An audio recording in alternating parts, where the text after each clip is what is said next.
137편 현대어 성경 표제에는 바벨론 강가에 앉아서 다윗의 노래 이렇게 표제어가 붙었습니다. 유대교 전통 마소라 사본, 기타 사본 등에서 다윗의 저자라기보다는 또 포로기 익명의 시인의 작품이다 이렇게 보기도 합니다.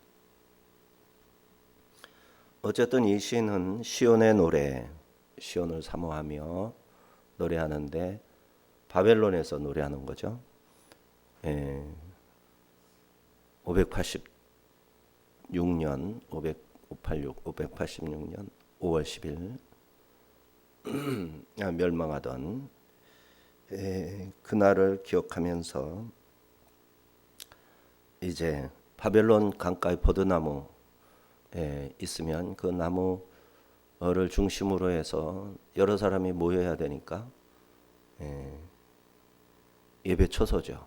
성전을 대신하는 그러한 곳에서 예배를 드리는데 이제 바벨론의 때로는 침략자들이 바벨론의 그 박해자들, 감시자들이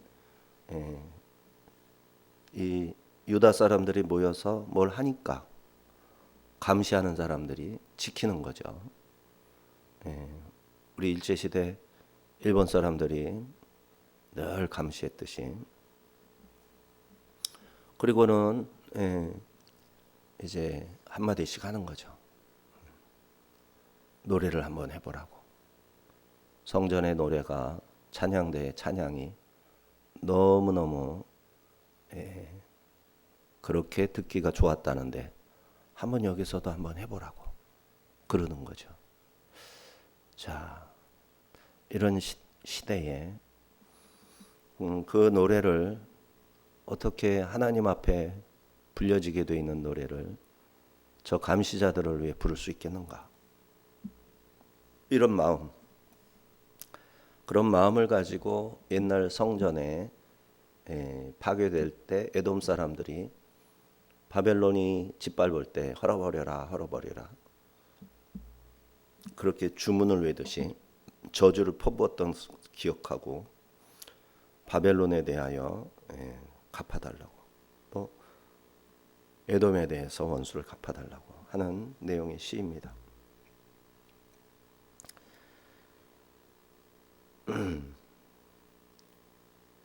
자, 그래서 1절 4절은 바벨론 강가에서 눈물을 흘리는 거죠. 하나님이 만유의 주제이심을 노래하는 여호와의 노래인데 이 노래를 어떻게 저 사람들을 위해 부른단 말인가 하는 그런 마음. 1절에서 4절 우리가 바벨론의 여러 강변 거기에 앉아서 시온을 기억하며 울었도다. 그 중에 버드나무에 우리가 우리의 수금을 걸었나니 이는 우리를 사로잡은 자가 거기서 우리에게 노래를 청하며 우리를 황폐하게 한 자가 기쁨을 청하고 자기들을 위하여 시온의 노래 중 하나를 노래하되 하라 하미로다. 우리가 이방 땅에서 어찌 여호와의 노래를 부를까? 모였는데 예배하러 모인 거 아닙니까? 그런데 이 사람들이 와서 우리를 위하여 불러라. 그러니까 하나님 앞에 드리는 찬양을 할 수가 없는 거죠. 나를 위해서 노래하라 하는데 하나님을 찬양하면 그 하나님은 받으시고 이 사람들은 안 받아야 되잖아요. 그런데 이 사람들이 그걸 가로채는 거가 되는 거죠. 그래서 못 부르는 거죠. 버드나무에 수금을 걸어놓고 이제 기도하는 거죠. 찬양은 하나님께 드려야 되는데 그거를 다른 놈이 가로채니까. 전 네하룻 바벨론의 여러 강, 시온을 기억하면서 울었도다. 울었어요. 그래서 수금 하프죠. 하프는 손으로 타죠. 현을 손으로 뜯어서 튕겨서 반주를 넣어서 노래하는 겁니다. 그래서 시인은 여호와의 노래를 타국에서 어찌 부를 수 있겠는가? 저들을 위해서 어떻게 부를 수 있겠는가? 예루살렘이 무너진 상황, 포로되어 성전 찬송을 흥겨운 공연 노래, 공연곡으로 퍼포먼스로 불러줄 수 있겠는가? 거부한 거죠. 사람은 유한하기 때문에 자신이 겪고 있는 고난의 의미를 잘 파악하지 못합니다. 왜 바벨론에 왔는지 사람들이 기억하면 회개해야 되고 회개하면 하나님 앞에 처절하게 통회하면서 용서를 구해야 되는 거죠. 근데 그 과정이 잊어버리는 거죠. 그 과정을. 왜냐하면은 기도는 바벨론에서 고향 땅으로 돌아가게 해달라 하는 사람이 있을 거고 바벨론에서 살아가면서 당하고 있는 어려움이 줄어들고 또 바벨론에서 목표한 삶을 잘 이룰 수 있게 해달라고 기도하는 사람이 있을 거고 그런 거를 붙들고 기도하다 보면 예루살렘 성전에서 하나님을 예배하고 노래했던 것은 잊어버리는 거죠. 하나님의 관심은 자기 백성이 하나님께 돌아와서 하나님을 기뻐하는 거죠. 하나님을 기뻐하는 것은 바벨론에 있으나 예루살렘에 있으나 사실은 어디서든지 가능한 거잖아요. 그래서 바벨론으로 옮겨놓은 거죠. 바벨론으로 옮겨놓았는데 아무것도 안 된다 그러면 안 하시겠죠. 거기서도 충분히 하나님을 기뻐할 수 있고 사모할 수 있고 예배할 수 있고 찬양할 수 있고 그러니까 힘들지만 거기다가 데려다 놓으면 이제 관계가 하나님께 매달리는 그러한 그리고 다시 그 사랑이 회복되는 그게 하나님의 마음인 거죠. 자, 그런데 사람은 그걸 잘 모르는 거예요. 그래서 성경은 고통 속에서 부르는 애가와 그 상황을 무의미한 것으로 보질 않습니다. 오히려 바벨론으로 끌려가서 종이 되어서 살아가는 이러한 과정, 이러한 역사가 하나님께로 다시 돌아오게 하고 하나님을 찾아서 알게 되는 꼭 필요한 그러한 과정으로 보시는 겁니다. 하나님은 우리를 단번에 회유하거나 설득하실 수도 있겠지만 대부분 깊은 절망 가운데 고민하고 깨닫도록 하십니다. 절망 가운데서도 하나님이 함께 하시는 것일까? 묻는다면 하나님은 거기에 항상 계시는 거죠. 자, 사로잡혀온 이방인의 땅이죠. 조상들이 지나쳤던 곳이지만 거기는 부정하기 때문에 하나님이 나와 함께 가자. 내가 네게 지시할 땅으로 가자 하셨었죠. 자, 이 땅에서 성전 찬송, 성전에서 불렀던 똑같은 기쁨으로 부르기는 어렵죠. 거기에는 하나님께 구별되어서 또 구별된 제사장들이 나팔, 수금, 기타 여러 가지 악기로 지휘자의 지휘를 따라서 불렀죠. 그러니 바벨론에서는 그러한 모든 형식은 없고 남은 것은 포로민의 신분으로 하나님 앞에 이제 마음껏 노래하는 건데 그 노래는 탄원의 노래가 되는 거죠. 5절 6절 예루살렘아 내가 너를 잊을진대 내 오른손이 그의 제주를 잊을지로다. 내가 예루살렘을 기억하지 아니하거나 내가 가장 즐거워하는 것보다 더 즐거워하지 아니할진대 내 여가 내 입천정에 붙을지로다. 예루살렘에 대한 그리움을 문학적으로 표현한 겁니다. 내가 예루살렘을 잊는다면 내 오른손이 손재주를 잊을지로다. 예, 이 말은 오른손으로 이제 하프를 튕기잖아요. 하프를 튕겨서 아름다운 소리를 내야 되는데 예루살렘을 잊는다면 같이 잊어버려야 된다. 내가 하나님을 찬양할 수 없다면, 하나님을 잊어버려서 찬양하지 않는다면 악기를 다루는 실력, 솜씨도 다 같이 잊어버려야 된다. 잊어버릴지로다. 잊을지로다.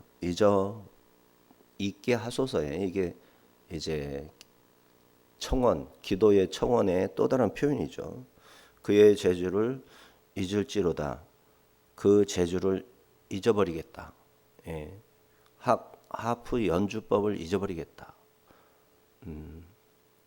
근데 이제 많은 오늘날 크리스찬들의 이제 설 자리가 없다 보니까 없으면 혼자서 찬양하면 되잖아요. 근데 그 재주, 그 실력이 아깝잖아요. 그러니까 또 공연, 무대 위에 서서 그 노래하고 또 연주하고 이게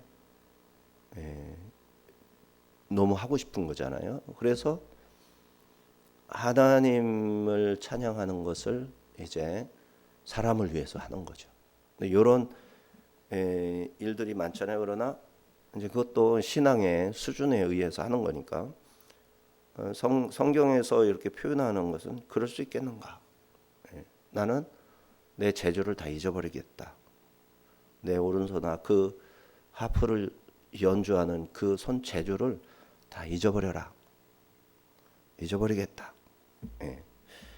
전적으로 하나님만 찬양하겠다라는 표현이죠. 악사도 먹고 살아야 되니까 노래를 해서 직업으로 삼아서 노래하고 가수가 되고 또 연주자 악기 당연히 할 수 있죠. 하나의 직업으로.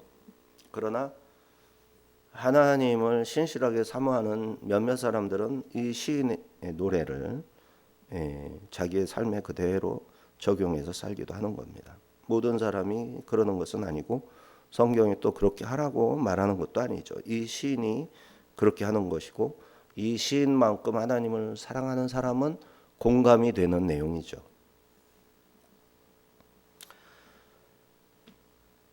그리고 또 내가 예루살렘을 기억하지 아니하거나 내가 가장 즐거워하는 것보다 더 즐거워하지 아니할진대 예루살렘을 기억도 안 하고 내가 하나님을 기뻐하고 즐거워하던 그것보다 뭔가 다른 것을 더 기뻐하고 즐거워한다면 이것은 가수가 노래할 때 차라리 혀가 입천장에 붙어서 노래하지 말아라.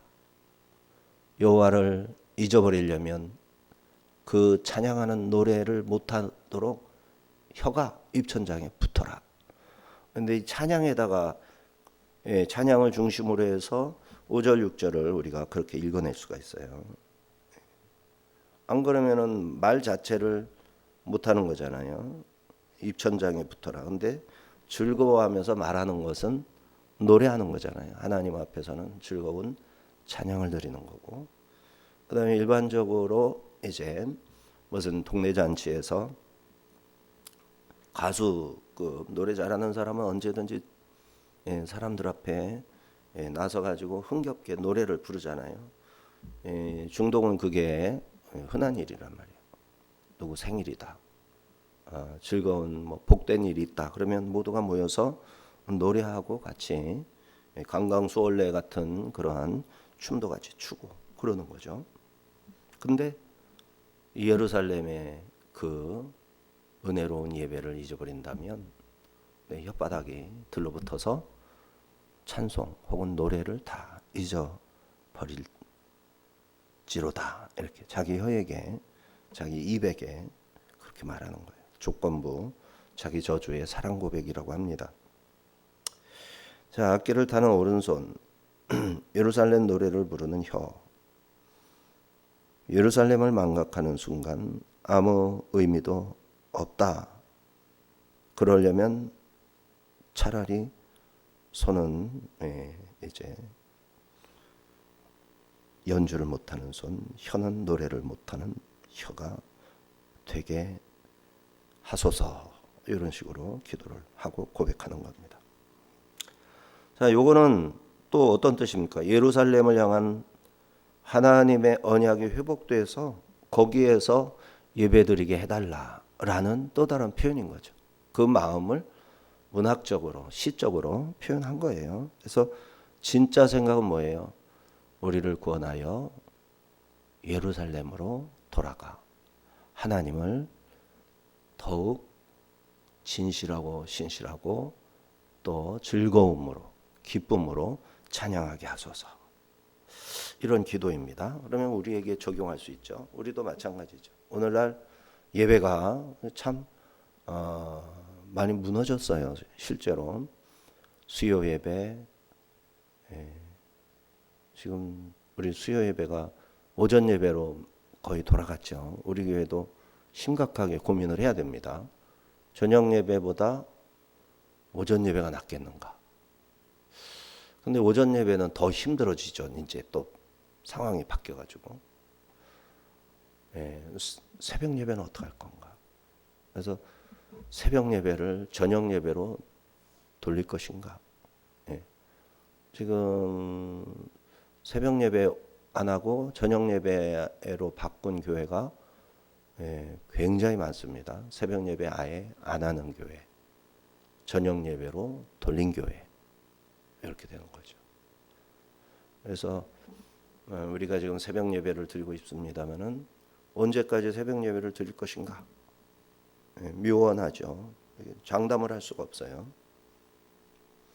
그런데 저녁 예배를 돌리잖아요. 그러면 조금 더 나온대요. 요즘은 목사님들하고 교제를 하면 얘기하니까 새벽 예배는 정말 열심히 있는 사람만 나오고 저녁 예배는 그 사람들은 이래도 나오고 저래도 나온다는 거예요. 교회에서 새벽 예배를 안 해도 집에서라도 기도한다는 거예요. 온라인 예배를 하면 온라인 예배라도 드린다는 거예요. 문제는 자기하고 안 맞다고 아예 안 드리는 사람이 저녁 예배를 드리면 오히려 나와서 예배를 드리면서 생활이 조금 다시 세팅이 돼가지고 저녁 약속들이 좀 자연스럽게 줄어들기도 하고 오히려 더 낫다는 거예요. 그게 그러한 이야기들을 하는 거죠.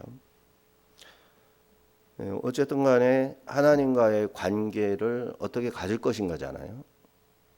그래서 예배가 뭐 이제 수요 예배, 금요 예배 뭐 다 해도 모자란 사람은 더 가서 하고 싶고 그러는 거죠.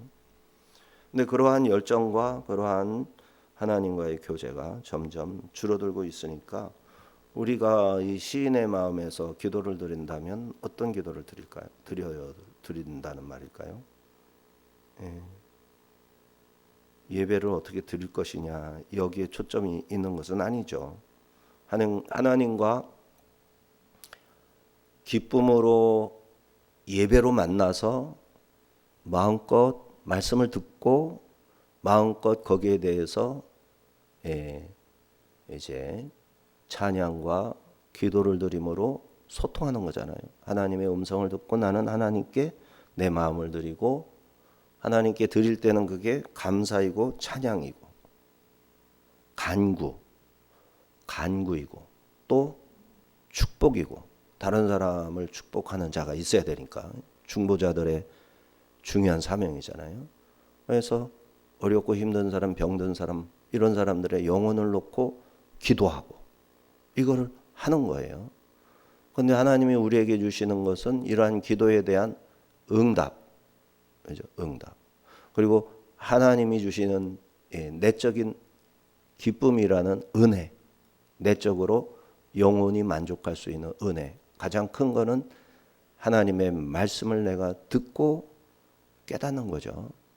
이 깨닫는 거는 은혜 없이는 절대로 못 깨달아요. 성령이 없이는 이게 뭐 들어도 뭔지 몰라요. 그런데 그 성령의 은혜가 커지면 커질수록 들리고, 그죠? 들리고 거기에 내가 반응을 하고 근데 그 반응이 너무너무 성경적이고 자연스럽고, 이것이 이제 예배를 통해서 우리가 하나님과의 관계 맺음에서 나타나는 거잖아요. 이게 일어나야 된단 말이에요. 이게 일어나지 않으면 지속하기가 어렵죠. 그래서 우리의 간구는 그런 거죠. 풍성하게 하나님께 예배하고 하나님의 말씀을 받고. 자, 그런데 어려움 중에 있으니까 여기에 뭐가 가장 중심적으로 나타나게 되냐면은 탄원이죠. 탄원. 힘듭니다. 예. 우리들을 힘들게 하는 원수들을 원수로 갚아주시옵소서. 여기에 들어가는 거죠. 여기 7절 9절. 여호와여, 예루살렘이 멸망하던 날을 기억하시고 에돔 자손을 치소서. 그들이 말이 헐어버리라 그 기초까지 헐어버리라 하였나이다. 멸망할 딸 바벨론아, 네가 우리에게 행한 대로 네게 갚는 자가 복이 있으리로다. 네 어린 것들을 바위에 메어치는 자는 복이 있으리로다. 무서운 기도입니다. 기억을 하는 거죠. 예루살렘이 쳐들어와서 이렇게 주 70년에도 18개월인가요? 18개월 1년하고도 10달 정도, 18개월, 20개월 정도 포위했었고, 586년에도 한 2년 정도 포위를 했었다니까. 포위하고 있다가 이제 함락을 시키는 거죠. 그래서 다 잔인하게 불태우고 죽이는데, 당시 고대 근동에서 승자가 패자들의 약한 것을 잔인하게 살육하는 거. 너희가 항복하랬지. 항복하랄 때 항복했으면 이렇게 불타지는 않았잖아. 이거를 이제 보여줘야 돼요. 그러면 다른데 소문을 들은 자들이 나타나기만 하면 손들고 문 열고 아이고 우리를 받아주시오 이런단 말이죠. 그러니까 다른 데 가서 고생을 덜 하려면 어떻게 되겠어요? 다음 성에서 피해 없이 그 성을 빼앗으려면 지금 빼앗은 성에서 잔인함을 보여줘야 되는 거예요. 그 중에 하나가 어린아이의 다리를 잡아서 바위에 메어치는 거예요. 소문이 나도록. 예. 이러한 일들이 실제로 우리나라에서도 있었고, 몽고 때, 그리고 이제 크리스찬들이, 우리 카톨릭이 그렇게 박해받았죠. 카톨릭이. 신부님들 말하자면 이렇게 우리나라는 이제 폐쇄했잖아요. 그래서 이제 초기 선교사들이 전도를 할 때 받은 사람들, 중국에 가서 소현세자와 함께 하나님을 알게 돼가지고 들어와서, 그래서 이제 카톨릭을 전파하기 시작해서 소현세자가 중국에 갈 때 이미 굉장히 많은 사람이 기독교를 믿었어요. 이 기독교. 그 전에는 자생적으로 믿었기 때문에 카톨릭이라고 말할 수도 없지만, 그렇게 해서 이제 카톨릭이라는 걸 알고 박해할 때는 이제 다 카톨릭 신자가 되었겠지만 잔인하게 죽였단 말이에요. 그렇게. 그래서 우리 고향에 가면 화곡리라고 사람들을 그렇게 맺혀서 죽여가지고 바위가 빨갛게 물든, 제 어린 시절에 그 바위를 보면 왜 빨갛지? 이게 왜 이렇게 빨갛지 했었는데, 그 화곡이라는 이름도 있어요. 자, 그러한 바벨론 사람들, 그거를 옆에서 노래하면서 막 부추겼던 에돔 사람들, 원수 갚아달라. 그것을 멸망할 딸 바벨론, 이렇게 네가 우리에게 행한 대로 네게 갚는 자가 있을 것이고 그에게 복이 있을 것이다. 이렇게 노래한 거죠. 시를 쓴 거죠. 그러면 옆에서 우리를 위해서 노래하라 했던 사람들이 이 노래를 들으면 큰일 나는 거죠. 이 노래는 나중에 지었겠죠. 그 자리에서 생각을 하고 그 자리에서 생각한 것을 가지고 이제 모임에서 해산해서 집으로 돌아와서 시로 쓴 거죠. 이 시인이. 시 137편 이렇게 된 거죠. 우리도 마찬가지예요. 지금 우리는 예배 드리면서 이 생각 저 생각 할 수 있죠. 근데 요 들어가는 생각을 적어놓을 필요가 있죠. 허물어져 있는 예배들, 한국교회의 현실, 그리고 한국교회의 하나님을 향한 배신, 이런 것이 이 나라의 상태, 현재 상태. 정말 이해 안 되는 일들이 너무너무 많단 말이에요. 그래서 방송에서 안 해주니까 유튜브조차 안 보면 아무것도 몰라요. 지금 세상이 어떻게 돌아가는지 몰라. 현재 대통령이라는 자가 무슨 말을 하는지 아무것도 알 수가 없어요. 근데 유튜브를 보면 알 수가 있는 게 많아. 방송을 틀면 알 수가 없어. 전부 다 잘했다고 그래요. 미국에 가서 뭐를 했는데 잘 됐대. 근데 사실 미국 방송을 보면 전혀 아니고 또 거짓말한 거야. 트럼프가 발표하는 한국과 미국의 합의사항과 이 한국에서 이재명이가 발표하는 합의사항이 달라. 정반대야. 정반대. 엉터리로 호도를 하는 거예요. 너무너무 끔찍한 일이에요. 지금 말하는 것마다 다 거짓말인 거예요. 이걸 어떻게 하면 좋냐고. 이 나라가 이러고 있는데 백성들은 몰라. 그게 진짜인 줄 알아. 그러면 이거 어떻게 하면 좋죠. 이게 끔찍한 거예요. 이 교회가 그걸 속아주는 거예요. 교회라도 정신 차리고 안 속아야 되는데 교회가 속으니까 세상 사람들은 교회가 가만히 있는데 뭐 실제로는 그러는 거예요. 그게 뭐 언론이나 뭐 자기 표현으로 나타내주는 말은 아니지만 은근히 보거든요. 교회를. 성도들은 목사를 보고 세상 사람들은 성도들을 본다. 성도들이 태연스럽게 이렇게 생활하면 자기들도 태연스럽게 뭐 죄 짓고 뭐 술 먹으러 가고 세상이 무너져도 만사태평인 거예요. 나라가 이러고 거짓이 그냥 온갖. 교회가 지금 종교 정치 참여 못하게 한다고 잡아들이기 시작했거든요. 이제 정치적인 발언을 한마디만 해봐라. 아니거든요. 원래는 교회가 하는 어떤 것에도 정치가 관여하지 말아라. 이게 정종 분리거든요. 정치와 종교의 분리. 정치하는 자들이 교회를 흔들려고 생각을 말아라.